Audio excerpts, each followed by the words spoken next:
कि जो मुंगेर में बाबा साहब डॉक्टर अम्बेडकर की मूर्ति का उद्घाटन करना था वो राहुल गांधी ने नहीं किया है, तो डॉक्टर अम्बेडकर विरोधी हो गए राहुल गांधी।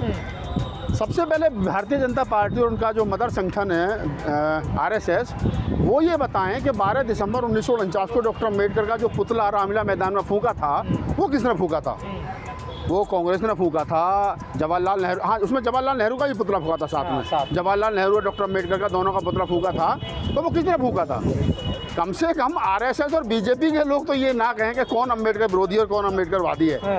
अरे आरएसएस ने 12 दिसंबर 1949 को दिल्ली के रामलीला मैदान में बाबा साहब का पुतला फूंका हो, जो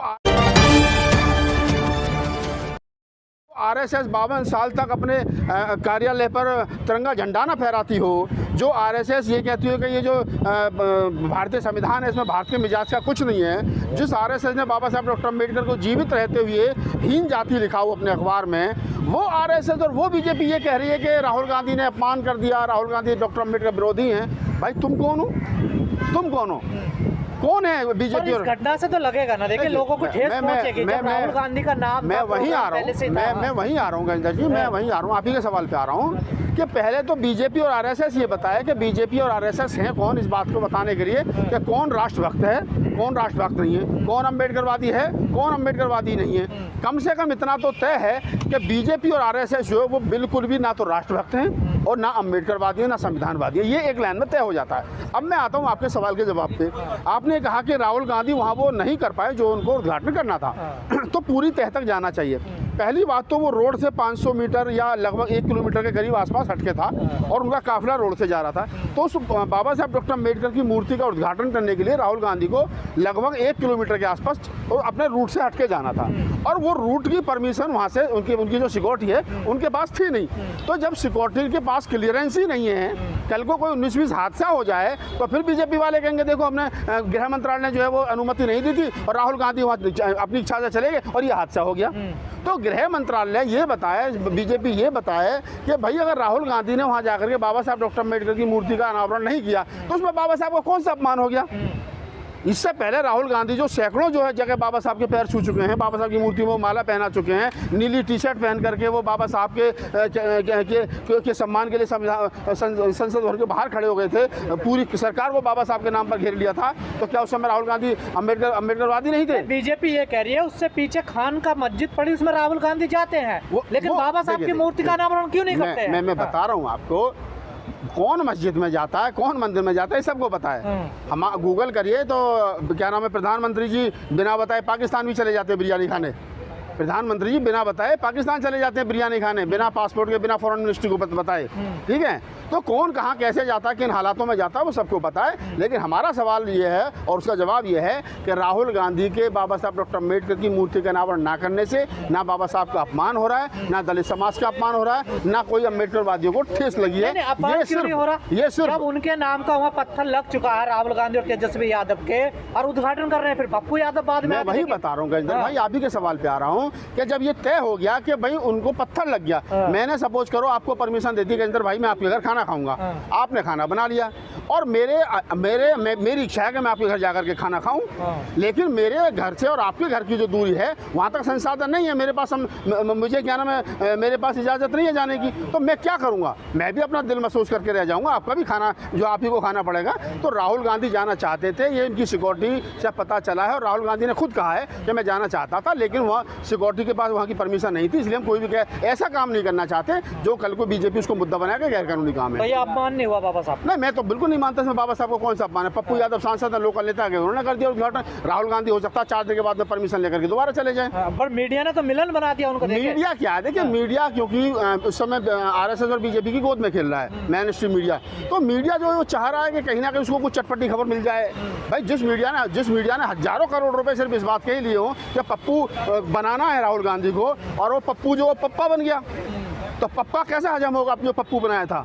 तो मीडिया का काम है, मतलब आजकल मीडिया का बिक्री डांस चल रहा है कुछ सरकार के आंगन में। आप जैसे लोगों को जो कांग्रेस को समर्थन करते हैं टारगेट कर रहे हैं, देखिए दलित नेताओं को, कौन से यही है राहुल गांधी। कौन से दलित नेता हमें टारगेट कर रहे हैं, पहले वो बताएं। बाबा साहब डॉक्टर अम्बेडकर का बनाया हुआ संविधान जिससे देश के दलितों को मान सम्मान स्वाभिमान मिला, वो संविधान खतरे में है। और ये तमाम अम्बेडकरवादी नेता घरों में एसी में लेट रहे हैं भैया भतीजों के साथ में, चाचा ताऊ फूफाओं के साथ में। पहले ये बताएं, ये अम्बेडकरवादी हैं?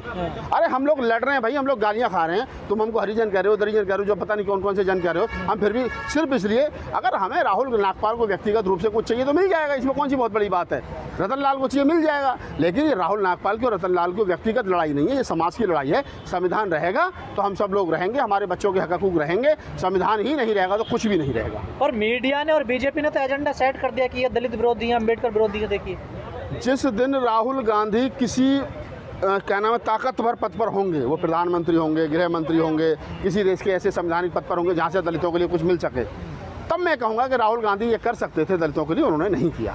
राहुल गांधी जब प्रधानमंत्री बनेंगे तो हम राहुल गांधी से कहेंगे ना कि दलितों का बैकलॉग पूरा करो, निजी क्षेत्र में आरक्षण लागू करो, जाति का जनगणना होनी चाहिए और जनगणना के हिसाब से हमारे हक हकूक तय होने चाहिए, संविधान को पूर्ण रूप से लागू करो, मंडल कमीशन लागू करो, हम कहेंगे। और उस दिन अगर राहुल गांधी हिस्सेदारी दे सकते हैं ना, तो दे तो रखिए हिस्सेदारी, और कितनी चाहिए।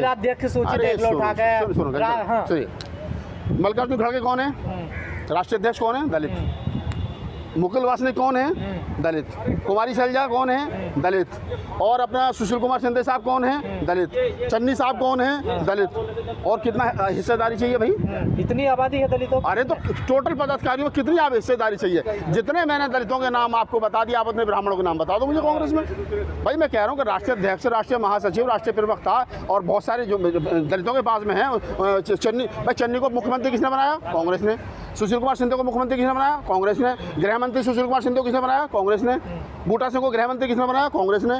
बाबूजी को उप प्रधानमंत्री किसने बनाया? कांग्रेस ने। क्या चाहिए तो भाई? आपके साथ ही क्यों कहते हैं ये कांग्रेस जो दलित विरोधी, अम्बेडकर विरोधी है? अब जिनकी रोजी रोटी इस बात पे चल रही हो, जिनको बेचारों को शाम को 500 रुपये सिर्फ इसलिए मिलते होंगे सोशल मीडिया पर राहुल नागपाल को गाली बकनी है, तो अच्छी बात है, मैं तो उनका भी सम्मान करूँगा। मेरी वजह से कम से कम उनको 500 तो मिल रहे हैं, तो ये कोई बहुत बड़ी बात नहीं। 500 रुपये कोई सच्चाई नहीं है इसमें। अब आपको लगता है, मुझे तो कुछ लोगों ने बताया कि कुछ लोगों को कुछ लोग फंडिंग कर रहे हैं कि आपको इनको हरिजन और दरिजन कहना है, शाम को बैठ करके मुर्गा उर्गा खाएंगे, लिखा करो सोशल मीडिया पर। तो आप क्या लगता है, आपको सबको कांग्रेस की तरफ ही जाना चाहिए, दलितों को? नहीं, सब यह हाँ देखिए, किसको किस पार्टी में जाना है, किसको किस पार्टी में राजनीति करनी है, किसको किस पार्टी को वोट देना है, किसको किस पार्टी की सदस्यता लेनी है, ये आदमी का संवैधानिक अधिकार है। मेरे कहने से कोई क्यों जाएगा? मैं तो सिर्फ एक बात कह रहा हूँ कि वर्तमान में लड़ाई दो हिस्सों में है, एक तरफ संविधान के विरोधी लोग और एक तरफ संविधान के मानने वाले लोग हैं। तो अब आपको तय करना है, जब लड़ाई ही दो हिस्सों में है, तीसरा हिस्सा है ही नहीं, तीसरा कोना है ही नहीं है, तो अब आपने तय करना है कि आपने खामोश रह करके बीजेपी और आरएसएस को मजबूत करना है या बोल करके राहुल गांधी और इंडिया गठबंधन को मजबूत करना, ताकि भारतीय संविधान बचे। आपके महापुरुष कहते हैं वही हो गया ना, कांग्रेस जाए बीजेपी आए, बीजेपी जाए कांग्रेस आए, तीसरे का कोई इसमें है ही नहीं कुछ भी। देखिए वही बात आप कह रहे हैं। देखिए जो लोग बीच में आए थे उन्होंने क्या कर लिया? जो कांग्रेस और बीजेपी के अलावा जिनकी सरकारें बनी हैं वो क्यों नहीं लंबे समय तक टिक पाए? जनता दल की सरकार क्यों नहीं लंबे तक चली? जनता पार्टी सरकार क्यों नहीं देश में चली? उत्तर प्रदेश के अंदर सपा बसपा और क्या नाम है बिहार में आरजेडी और जेडीयू की सरकार क्यों नहीं लंबे समय तक चल पाई? चल रही है ना क्षेत्रीय तरफ, और भी क्षेत्रीय पार्टी हैं। मेरा कहने का मतलब ये नहीं कि कांग्रेस जाए बीजेपी आए, मैं कह रहा हूँ कि पहले आप अपने आप को तो मजबूत कर लो। जब हमारा नेता ही हमें दिखाई नहीं दे रहा तो हम किसके साथ जाएं? भाई दलित समाज आज की तारीख में अनाथ की तरह रोड पे खड़ा है बाबा साहब के संविधान को हाथ में लेकर के, और उसका नेता कहीं दिखाई नहीं दे रहा है, तो क्या करे दलित समाज? भाई कहीं ना कहीं तो वो जाएगा ना।